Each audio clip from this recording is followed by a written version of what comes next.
আমরা শিকার ছেড়ে কৃষিকাজ শুরু করলাম, যাতে এক জায়গায় বসে খাবার পাওয়া যায়। অথচ মজার ব্যাপার হলো, এই খাবার কিন্তু আসলে আমাদের শরীরের জন্য তেমন উপযুক্ত ছিল না।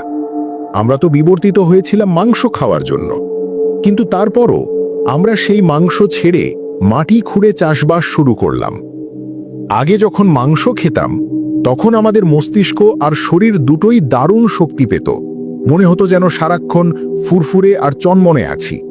কিন্তু যেই নতুন ধরনের খাবার, অর্থাৎ চাষের খাবার খাওয়া শুরু হলো, তখন থেকেই শরীরে নানা বদল আসতে লাগলো।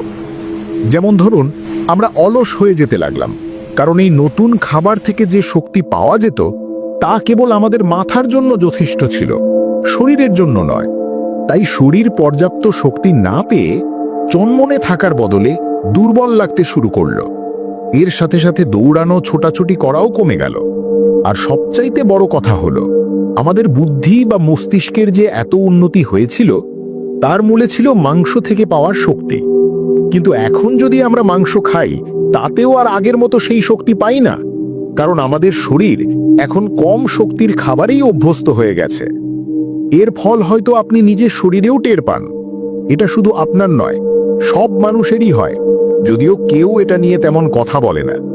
আজকাল আমরা যা খাই তাতে কিছুক্ষণ এনার্জি পেলেও আগের মতো মাসের পর মাস চনমনে থাকতে পারি না।